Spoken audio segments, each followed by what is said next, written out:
Wasn't that interesting?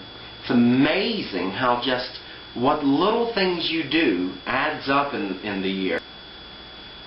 But as we move along without the doom bells chiming, as I was saying, as we move along, shall we go to our next task? Our next task was to create our own magical tool, our own talisman, or whatever suited us. We had 3 participants in this, and we did our own little rituals to make them closer to us. So, shall we get a move on? For this task, I started to think about the kinds of crafts I was most interested in at the moment. I just recently learned to spin yarn and decided to somehow use that new skill to make a tool.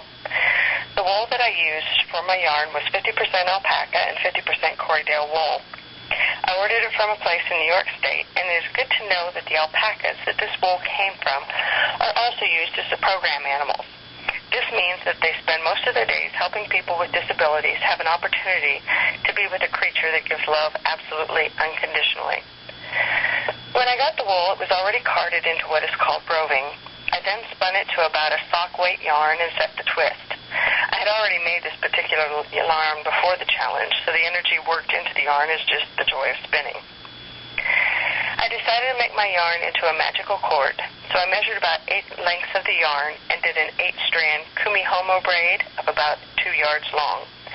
I wanted this to be a long cord so that I would be able to use it hanging around my neck or tied around my waist or even tied around a tree. I hope that I will be able to do some knot magic with it. As I was weaving the braid, I kept weaving the idea of each stitch being that much more energy that is being sent to the earth. I kept imagining the magic that this cord could help to accomplish. When I was done braiding, I wanted to decorate it a bit, so I added a pewter tree of life charm that I had, and I also did some gemstone bead tassels and a little bit of wire work to finish off the piece. I decided to charge my new cord with the 4 directions and the 4 elements. I then charged it with the direction to aid me in sending my energy out into the world in a positive way. When I was finished, I put the cord draped around my neck. I was happily surprised to feel the energy, and it was such a boost, and I look forward to many, many years with it.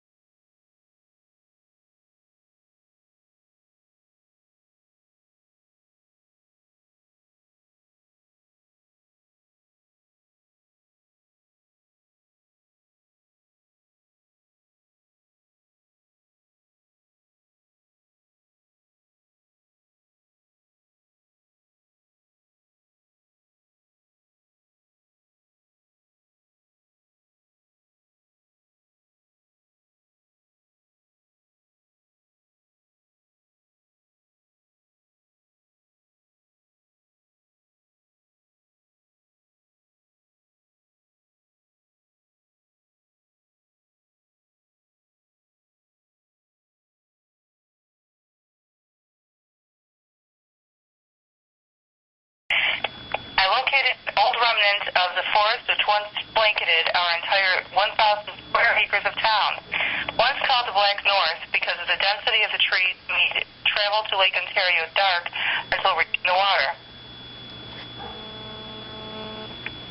Ordinarily, forests may contain running water, waterfalls, streams, pools, glens, and meadows, deer, and butterflies. Entry into this patch of forest gives one a feeling of sanctuary, security, and solace. You are not alone, even though you may be the only person there. The spirit entities residing within and about the trees could be called upon to help with magical workings. Residents may also include sprites or nymphs, elves, gnomes, dwarves, dryads, and alcides. Great magic could be worked within a forest glen or deeper among the trees. Divination was greatly used in the Old World. Many workings of historical note dealt with secret meetings in the forests.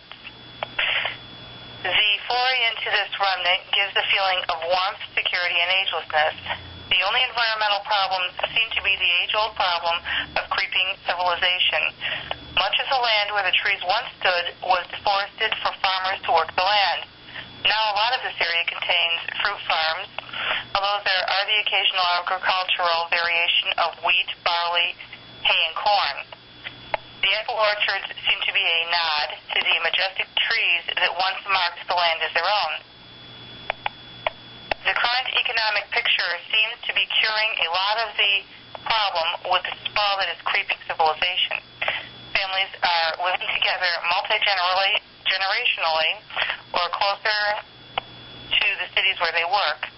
This not only reduces the pollution emitted from vehicles traveling to and from work daily, but also reduces the amount of people ready to take more of the land for themselves by further cutting back the forest.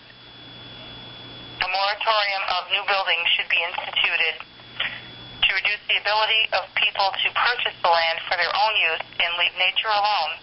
Abandoned property should be raised, eliminating all buildings and replanted with various species of tree life, promoting the repopulation of the forest.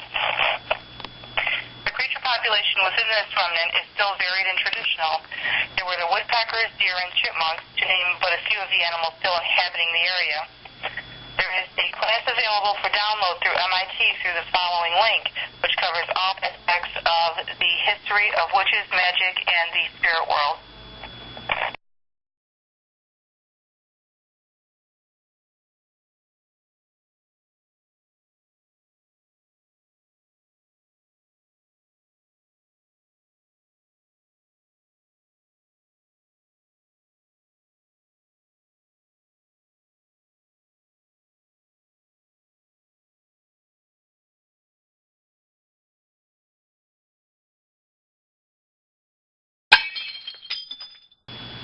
Number 1, recycling everything possible.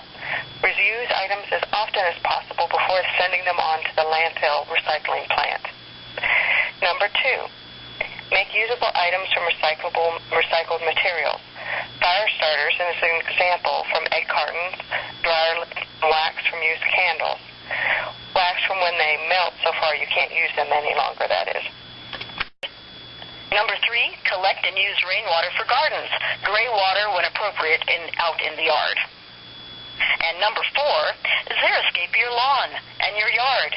Not only does it save water, chemicals, and such, but you don't have to mow it.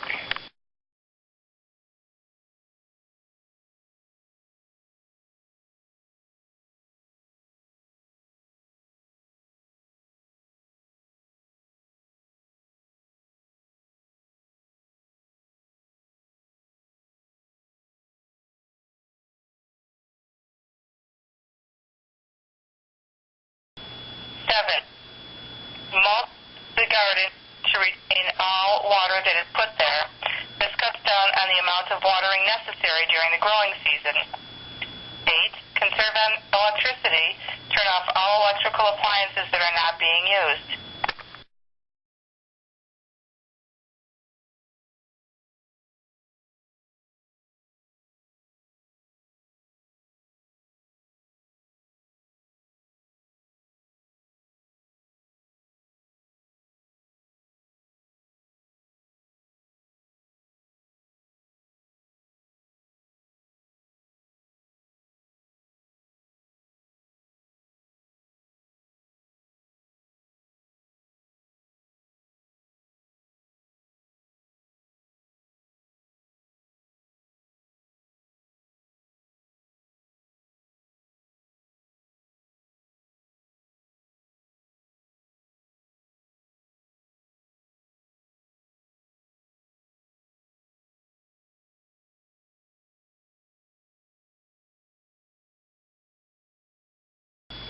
The route of my physical garbage, as in the trash can, is quite simple. It goes from our house to the curbside. On Monday, there's a big blue garbage truck that shows up in the morning, and the guys toss the garbage bag into their truck. After they complete their rounds for the day, it all gets taken about 10 miles out of town to our community landfill, where it is bulldozed into the mess that's already there and begins an amazingly slow process of decomposition. Eventually, they dump dirt over the garbage, and it sits in the ground and decomposes even less quickly because of the lack of oxygen and sunlight. And still, we have another bag of garbage the next Monday.